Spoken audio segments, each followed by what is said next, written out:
En realidad el argentino comparte las mismas características con otros conductores de Latinoamérica, en el sentido de que la responsabilidad siempre es del otro, nunca es mía. Hay países que por ahí tienen programas de control que hace que el comportamiento sea diferente, por ejemplo Chile o Brasil, pero en general el latinoamericano tiene esas características de creer que es el único que tiene la razón en todo. Si vos mirás el comportamiento de una persona, no tiene que ver solo con lo que traes de la casa, sino también en el contexto en donde estás. Porque si no, no podría existir diferencias cuando alguien de Argentina va a otro país y ve que las normas de tránsito se respetan más. Entonces ahí sí se adecúa a las normas y el comportamiento es más acorde a esa ciudad. Que, digamos, el ser humano tiene la capacidad de adaptarse a las situaciones. Ahora, cuando acá no hay un control o el control está no es como debería ser, obviamente uno va a tender a infringir todas las normativas. Todo el norte, en realidad, se nota mayor cantidad de siniestros, mayor cantidad de lesionados, pero también tiene que ver con el nivel de habitantes. O sea, si vos comparás la Patagonia con el norte, ya sea noreste o noroeste, la cantidad de personas que tenemos en el norte es muchísimo más. El nivel económico también hace que uno elija determinado tipo de movilidad. Entonces eso hace que también se vuelva más caótico. Es decir, una Honda Bis no la vas a ver en la Patagonia en la cantidad que vemos acá. Entonces eso también va a ir marcando un estilo vial, que son las características propias de un pueblo o de una región. Saquemos de lado esto de pensar de que la gente desconoce la norma, porque si vos tenés una licencia de conducir, se supone que sabés cuál es la normativa. Ahora, ahí pasa otra cuestión, que tiene que ver con ese sentimiento de omnipotencia, de que a mí no me va a pasar, le va a pasar al otro. Entonces yo, como de alguna manera, niego el peligro. La percepción de riesgo no está. Y eso es un problema porque quiere decir que esa persona tiene una licencia de conducir cuando no debería tenerla. Pero también pasa otra cosa. Aparece una cuestión de rebeldía hacia lo social. Es decir, si todos hacen y nadie establece un control y una sanción valedera, ¿por qué yo lo tengo que respetar? Y ahí aparece esa cuestión de la rebeldía. No digo que todos los conductores tienen problemas psicológicos, digo que hay veces que uno actúa como una cuestión reactiva. Tiene que ver con una característica psicológica, de no respetar el límite, de no respetar la vida del otro, de no ver al otro como alguien igual, que también tiene los mismos derechos que yo. Entonces ahí sí estaríamos hablando o de una formación deficiente o de cuestiones psicológicas que deberían haberse visto cuando se hacía la evaluación para otorgar la licencia. Lo social, lo histórico, lo económico, todo va a influir y va a armar el sistema de tránsito.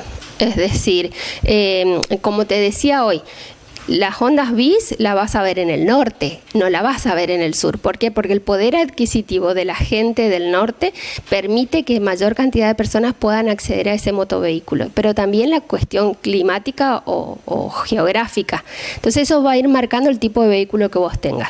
La cuestión económica o la incertidumbre que pueda generar determinadas situaciones dentro del país y cómo la persona puede sentirse afectada también va a afectar a sus emociones.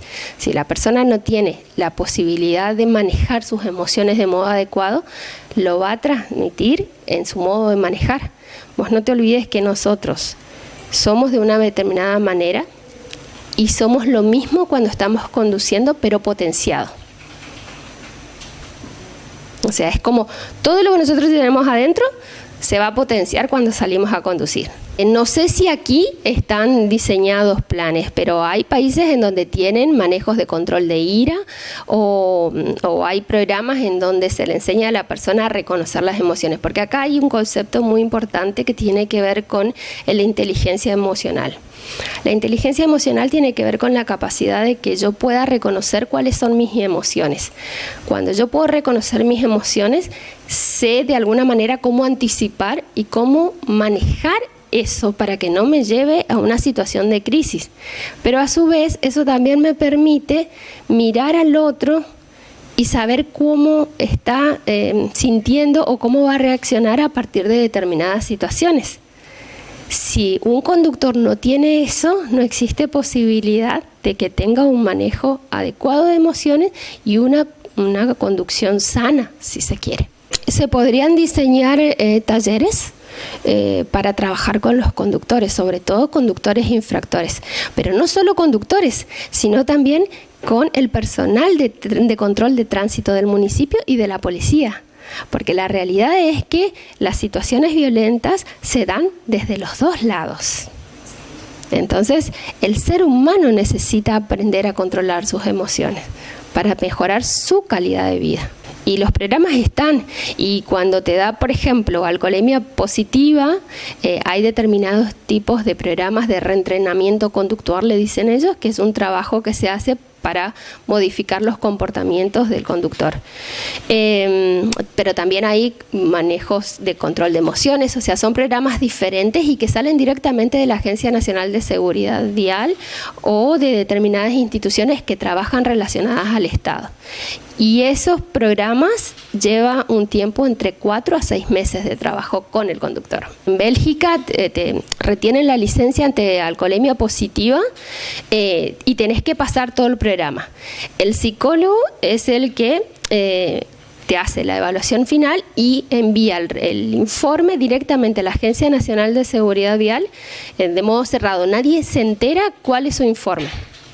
Y ahí se sabe si se le otorga o no de nuevo la licencia, porque desde el momento en que el policía encontró alcoholemia positiva, te retuvo su licencia. O sea que son 4 a 6 meses que vos no podés conducir. Hasta el 2016 trabajé con la policía del Chaco. He realizado capacitaciones a nivel interno, es decir, para policías, pero también junto con el área de capacitación de la policía he participado de talleres para inspectores de tránsito en distintos lugares de la provincia, en distintos colegios, jardines de infantes. Fui docente de la UTN en la Tecnicatura de Seguridad Vial hasta hace 2 años atrás. Bueno, después por cuestiones de trabajo fui a vivir a Colombia, entonces no estoy más en la universidad, pero sí he colaborado con la Subsecretaría de Seguridad Vial de la provincia y de hecho he participado de varias de las reuniones que se organizan mensualmente desde el municipio en cuestiones de seguridad vial. No hay una sola cuestión a trabajar, es decir, vos puedes hacer proyectos a largo plazo y diseñar programas de educación vial para niños y adolescentes. Pero más allá de eso, tenés que formar a la gente que va a estar en la parte de control y sanción de la policía y del municipio. Tenés que rever el tema del transporte público de pasajeros.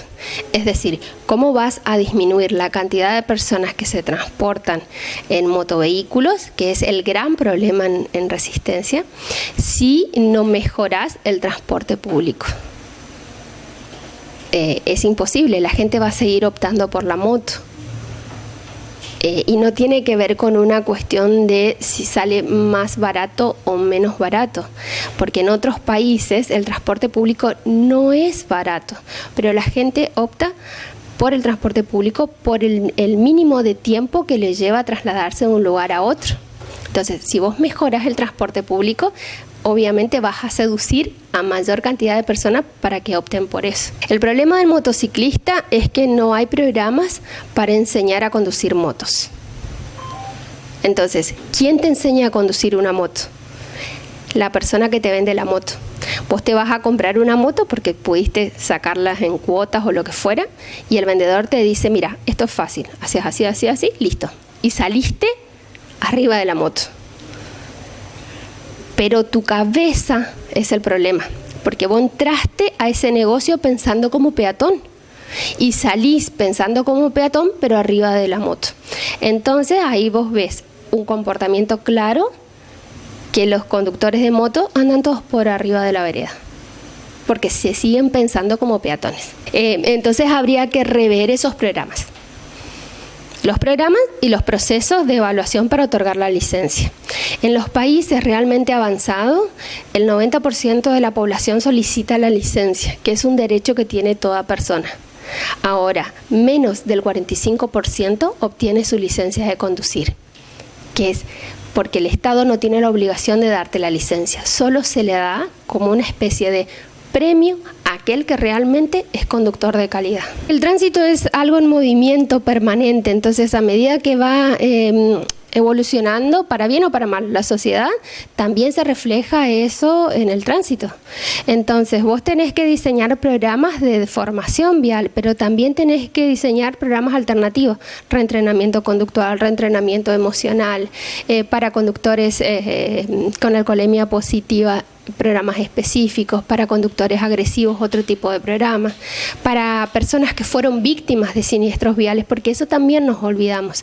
Siempre pensamos que el lesionado es la persona que está tirada ahí después de un siniestro, pero vos tenés la gente de salud o la gente de policía, que son los primeros que van a hacer. Cuando le preguntamos a ellos cómo se sienten emocionalmente después de asistir a tantas y tantas personas lesionadas graves, nunca le preguntamos.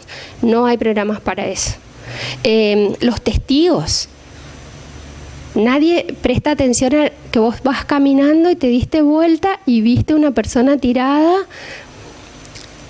Digamos, son víctimas involuntarias, como víctimas secundarias o terciarias de un hecho vial.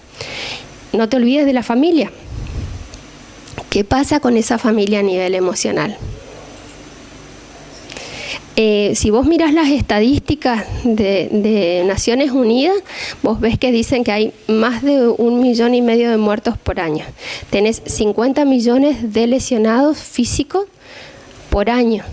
Pero nadie habla de los lesionados emocionales. Si por cada persona lesionada físicamente vos tenés 4 familiares o amigos directos que se sienten afectados emocionalmente, vos ya pasaste a tener desde 50 millones de lesionados a 200 millones de lesionados anualmente alrededor del mundo. Básicamente yo soy referente para Latinoamérica, es decir, cuando se realiza algún tipo de investigación en Europa y quieren contrastar con datos o realidades de Latinoamérica, yo participo en esto. De hecho, también he participado en proyectos con financiamiento europeo para desarrollar actividades en Latinoamérica.